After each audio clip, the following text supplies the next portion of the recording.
Hi everyone, from me, Brent Graham of today, Thursday night, 9 o'clock, time for the Handicap rugby chat that matters. Well, there wasn't a lot of rugby on this weekend, and in fact, I see I've been running through the handicaps here. We'll pull that one off the screen now, but we've got 4 Currie Cup games to talk about, and a man who makes his return to the show after a long layoff, I must tell you, Gavin Cohen, aka the Oracle. Now, Oracle, I must tell you, when you're off the show for an extended period, you'll be amazed how many people actually contact me just to check that you're okay. And I've told them he's fine. He's just taking a bit of a gap from punting, but he's absolutely strong. And when I gave you a shout last night and said, would you like to come on, you agreed to join the party. So welcome, Gav. Yeah, thanks very much, Brent. Yes, so I told my wife I was on the show tonight. She says, thought you went punting. Said, no, I'm just coming on. But I've enjoyed this Currie Cup so far. I've watched most of the games. I haven't watched all of them.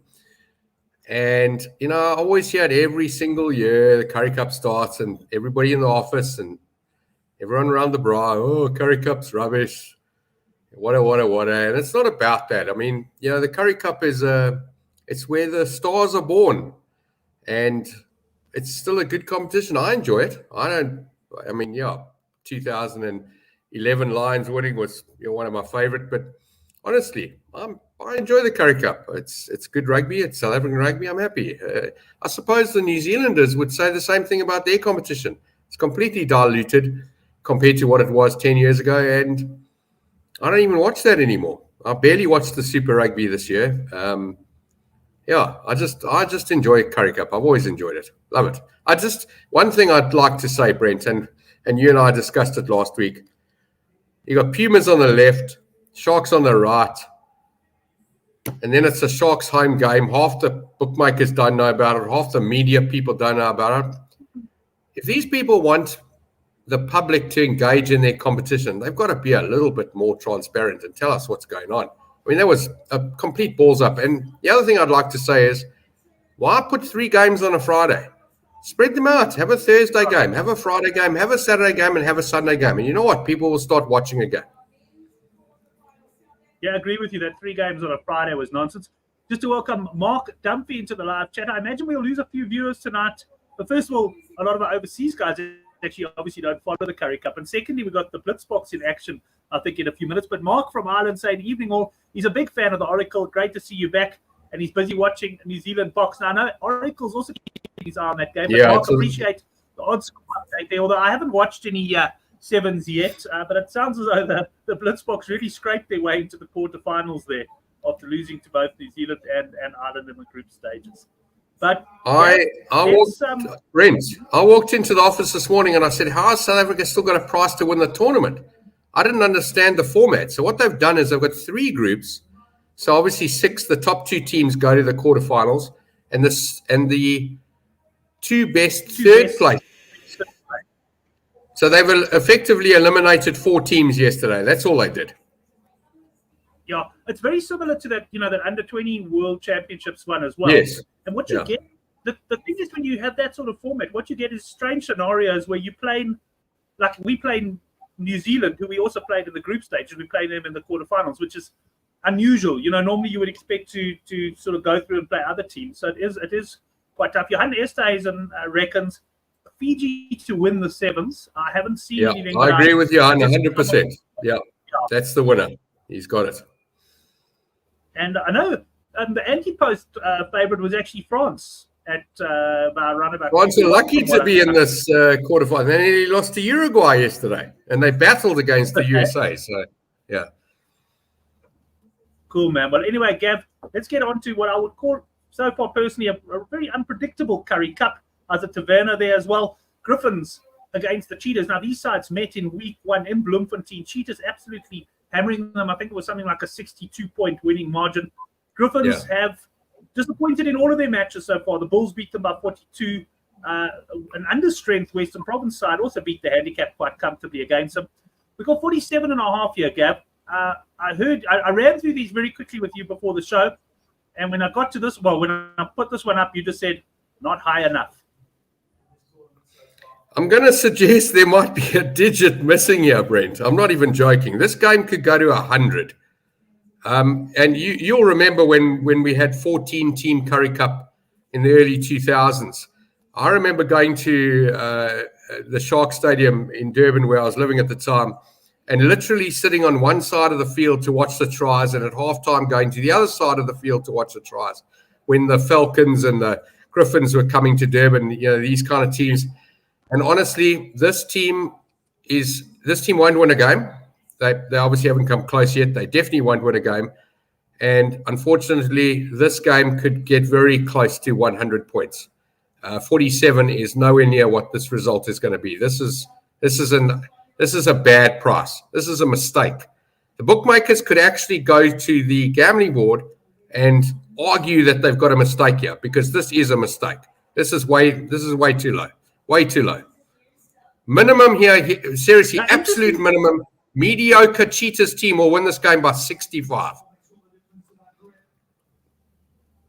I'm not going to argue with you on that, but quite interesting that World Sports Betting generally priced the Currie Cup up quite early, and it actually opened at 48.5, which tells me either that there's been a bit of money for the Griffins, which would surprise me. Even the parents and that probably won't back them. But I think it might just be no interest in the game, and the bookies trying to say, maybe if we bring the handicap down a bit, we can entice some bets. What do you think there?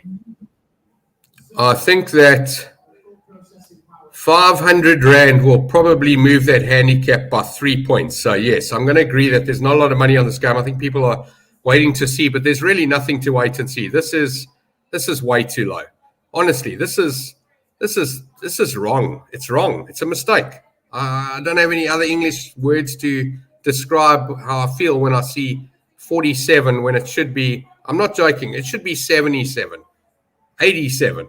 47's wrong. Too low. Well, Gavin will be having a look at the alternative caps. Just to talk about the team's form, we've touched on the Griffins. Cheetahs, of course, going away to the Bulls last week. Actually favourites. One of the two Currie Cup games I got right last week. The Bulls beating them there at Loftus. So Cheetahs will be quite keen for the bounce back. As I say, I don't like punting these high handicaps, but I tend to side with Gavin there. I think the 47.5. Yeah, put it this way. If I had to have a bet on this game, I'm rather going minus 47.5 than plus. Because, I have a feeling you'll be sweating the whole game if you go the plus. So just to go back to last week's game, Brent, I actually went with the Cheetahs, and watching that game, I got the feeling that they thought they'd show up at Loftus and win the game, because they're the informed team in this competition. They're likely to be the winners if teams stay the same and they don't get loaded with Springboks. Cheetahs should win this tournament. And last week was a bit of arrogance, and the Bulls took their chances and won the game. I wasn't impressed with either side. In fact, I felt the Cheetahs would just show up and win team, and they didn't get it right. And when it got, when they were just a few points off, or when it was really close with 20 odd minutes to go, they went to sleep. I don't know. So I wasn't impressed with the Cheetahs last week. And often what we've seen in these kind of competitions, a team loses a game that they should have won or thought they should have won, and they come back properly. This is way too low. It's not even in the ballpark of what it should be. We're expecting them to come back. Just to mention, apologies if there's background noise on my side. I've got my generator running. We've had no power for the last 6.5 hours or so. Not load shedding, just a jolly a fault somewhere. Gav, the next game is an interesting one. These sides also met, of course, in week 1 of the season. The Sharks had a kick to win that match with a late try. They didn't get the kick, so the Lions won by 1. Lions have subsequently come out and beaten the Pumas very big in Nelspruit. Battled a bit. I thought they were pretty poor last week against the Griquas in Joburg. And the Sharks, well, they've been absolutely horrendous. And I can tell you the line has moved here from minus 8.5, which is very much where I capped it, to 12.5. And having a look at the Sharks team, I think it's on the back of that. It looks like the Sharks are blooding quite a few youngsters this weekend. I might sound like a stuck record here, Brent, but this one's also nowhere near what it should be. This should be 25, 28. The Lions, I agree, they had a tough game against the Griquas, but the Griquas actually had a good game. They played well, so I suppose, they played better than I expected them to, but I didn't feel the Lions played any less than they did. And I know people will tell me I'm a Lions supporter and I'm being biased here, but I watched that first game against the Sharks. They did what they needed to do to win, but the Sharks have gone downhill since then and the Lions haven't.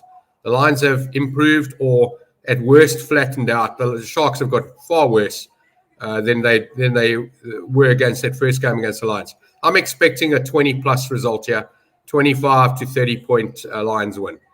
I think this is also way too low. Yeah, I must admit, I quite fancy this minus handicap as well, especially, as I say, having looked at that Sharks team. I do think that the Lions will take this one. Unfortunately, guys, no total points tonight to talk about. We haven't got points lines on any other game. I did have a quick look around. I don't think anyone's got them up for the Griffins against the Cheetahs there. So we'll stick to the handicaps, Gav, and move on to the next one. Bulls against Western Province. Bulls minus 8.5. Now, they started about minus 5.5 when they played in Cape Town. Minus 5.5, 6.5, if I recall, and they won by 5 points. Western Province coming back, I think it was 30-25. The Bulls had a good win last week against the Cheetahs. They're firm favourites here against the Western Province side that comfortably beat the handicap against the Griffins last week, but we have to stress it was the Griffins. But other than that, have looked rather disappointing. They were beaten by the Cheetahs in Bloemfontein. And the question on my lips here is minus 8.5 enough? I'm trying to work out of the 3 games we've discussed now, which one's worse. The Cheetahs is definitely the worst one. But I'm also, this is a 15 to 20 point win. This Western Province team has been, I'm going to use the word rubbish. They've been rubbish. And the Bulls winning that game last week against the Cheetahs are going to come into this match with a lot more confidence. Lack of a better English word. They're going to come in with a lot of confidence here. And I was impressed with the Bulls. They took on that Cheetahs team, as I said, was probably a little bit arrogant. They did what they needed to do. They won the game. They didn't get into any trouble in that match either. So actually, you could even argue that they were better than the Cheetahs all round. And this Western Province team the Western Province won't make the semi-finals in this competition. Yeah, so I'm living in Cape Town. I'm not seeing a Currie Cup semi-final or final. It's not happening in Cape Town. Okay, geez, I've got a WhatsApp from Mark Dumpy here because he can't comment. This has happened to him about 3 weeks in a row on the show, Gavin. He's got a strike. Evidently, the administrators, which would be me, has said he said his comments are, I don't know, offensive or something, and he can't even get onto the channel. So I have no idea what it is. I'll have to, Mark, if you are still watching, I'm not even sure if you can watch.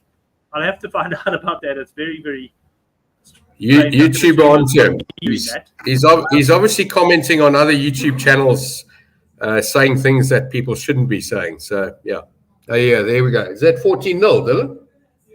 To South Africa. Wow. South Africa winning 14-0. That's unbelievable. I think they were 28 to 10 in this game.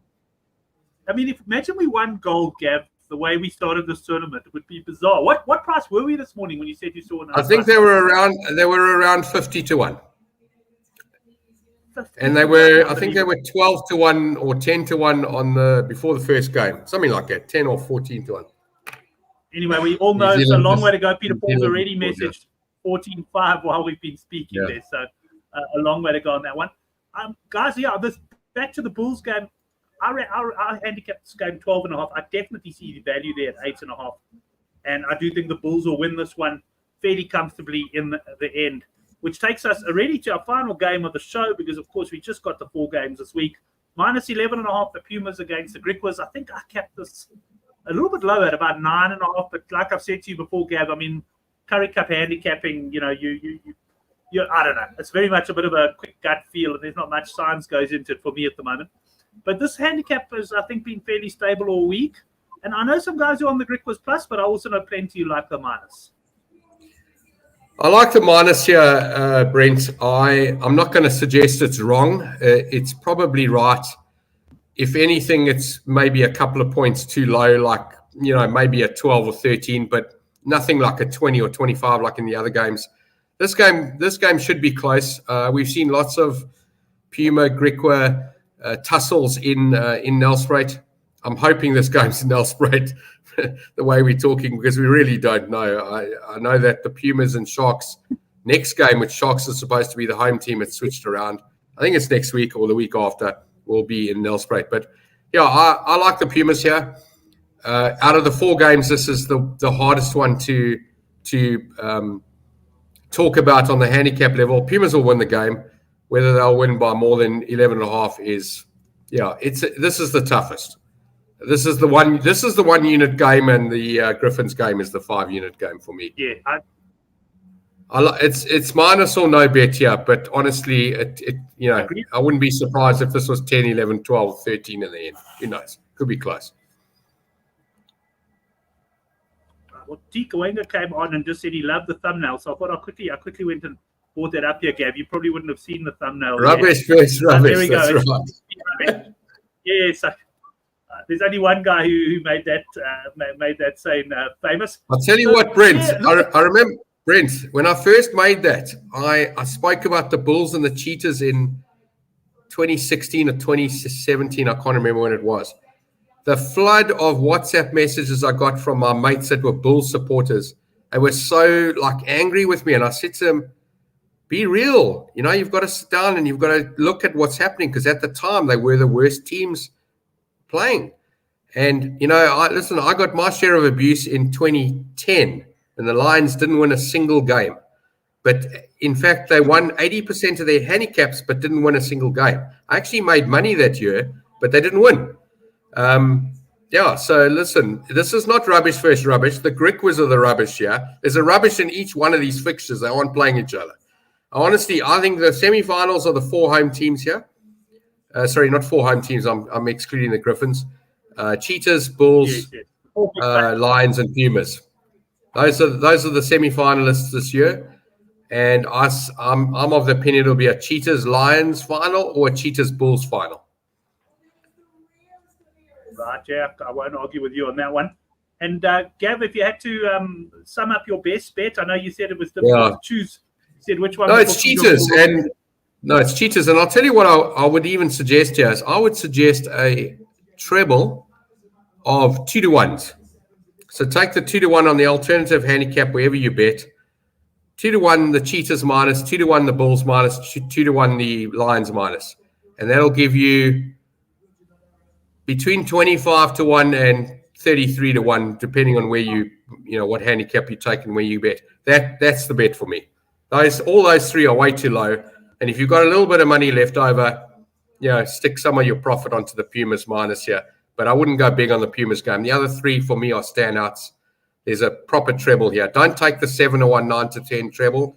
Go for a 2-to-1 treble and really have a proper go. Right. Is that 14 all now? Is it 14 all now? No, we scored again. He dropped the ball. Sorry. Is it? I'm on streaming, so I'm behind. I'm at least a minute behind. Oh, you're a bit behind. Okay. So, Gav, anything else then on the weekend to catch your eye besides obviously we got the Currie Cup, but what else you could maybe looking forward to watching or anything like that on the weekend? Well, definitely the Olympics. Brent, I enjoy the swimming. A couple of things I'm going to look out for is the sailing. I'm a keen sailor. That canoeing, kayaking that they go through the man-made rapids. I'm very interested to watch that. The field events, the athletics start next week. And somebody said to me, why did the rugby start before the opening ceremony, which is tomorrow? Because it's on the same track, same field, same stadium, sorry. You'll see, if you look at the stadium now, you'll see the purple stuff around. That's the running track and the track and field events. The rugby finishes on Tuesday night. Gold. Yeah. Tuesday night's the gold medal women. Tomorrow's the gold medal. Sorry, not tomorrow. Saturday's the gold medal men rugby. And then it goes to athletics. I do believe, and I found this quite funny. I was reading an article about they're using the Seine, the river in Paris, to do quite a lot of events, including an open water swim. And apparently it's been illegal to swim there for 100 years. And the mayor jumped in to show everybody that it was safe and that they'd cleaned it up. But what he didn't know is there was a synchronized shit where everybody went and crapped in their toilet at the same time and flushed it to try and prove the mayor wrong. So quite a lot going on in Paris at the moment. The locals are pretty irritated. They couldn't cross the river at all sorts of different points. But yes, I'm excited about the Olympics. I enjoy the Olympics. I've always enjoyed it. So there's lots to watch. But from a betting perspective, no, just these Currie Cup games. Nothing else that catches my eye. But I will tell you, you've got to look out for this. This is very important. And I'm going to share a quick story in the year 2000 in Sydney. So those track and field events that were happening at night were obviously in the morning for us because, they're 8 hours ahead or around lunchtime. Anyway, so I'm watching the 200 meters and I watched the semi-final, and it's this Greek guy. And it's quite, you can't miss it because he's the only white oak in the race. So there's, 7 black guys and this white Greek guy racing. And I watch his semi-final, and he turns at the 100-meter mark, and he's in 4th place. And he overtakes the other 3, and he wins the semi-final. So I remember phoning up Bet Exchange at the time, and I said to them, geez, what's the Sykes price for the final? I reckon he's 8-1. I said, okay, I'll take 1,000 to 120. So a small bet. Anyway, the final rolls around, and this guy rolls his oak. Same story. Comes around the bend. He's 4th. He rolls them. And apparently a few months later, he got done for drunks, which doesn't surprise me. Anyway, the other event that I made a little bit of money in 2000 was the women's long jump. So there's this German chick who hasn't been in the Olympics since 1992. And she's like, I see her jump her first and second jump, and she looks okay. And I phone up again, Bet Exchange at the time. What's this chick's price? 12-1. All right, I'll have 1,080. She goes and smashes these people. She hasn't been in the Olympics for 12 years. So where I'm going with this is watch the heats and watch the semifinals, because when the gold medal betting comes out, I mean, I know it's out at the moment, but they're betting at 130, 140, 150%. So there's no value now. But if you're keen on this, I promise you, bookmakers don't have time to make prices on these races and these swimming events properly. They don't have time because something happens in that semi-final and those heats. They don't see everything.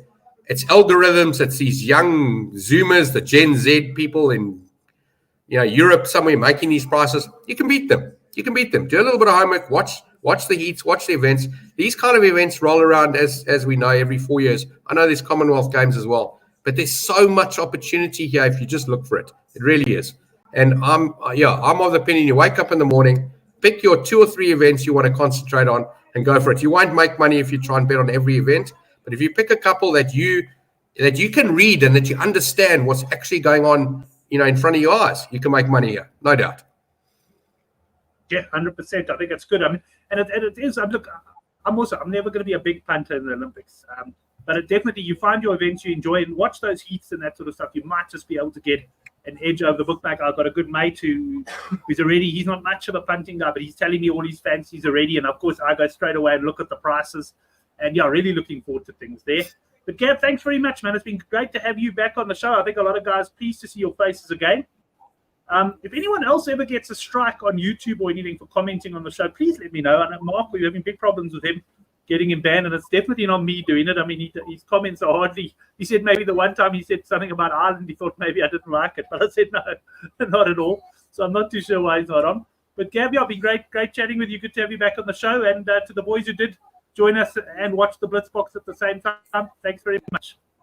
Shot, Gav. I'll keep coming back, Brent, for the Currie Cup. I'm happy to do the Currie Cup shows, but as long as I'm getting it right. So let's see how many out of 4 I get this week. I'm expecting to get 4 out of 4. Sorry, I'm expecting to get 3 out of 4. The Pumas game is the tough one. I'd like to say I'd get 4 out of 4, but I'm expecting the first 3 definitely. Right. And there you go. So there's Johan calling a 11-2 treble. I'm going to say, Johan, take that bet. That can be your main bet. Take a small 50 or 100 and go for the 25-1, 2-1, all 3. And Gav, can you give me a score on the rugby? I know you're streaming a bit behind, but what's the score at the moment? It's 14-7 with 1 minute left. South Africa. Come on, South Africa. That would be great if we could progress there. Excellent, Gav. Thanks very much, man. Cheers, everyone. Thanks a lot. We'll see you next week. Yes. There's, of course, I think we've got another quiet week next week, now that I think about it. And then we've got rugby championships that get cracking after that, which will be good. Thank you, Peter Paul, for that score. Cheers, everyone. See you next week, Thursday night.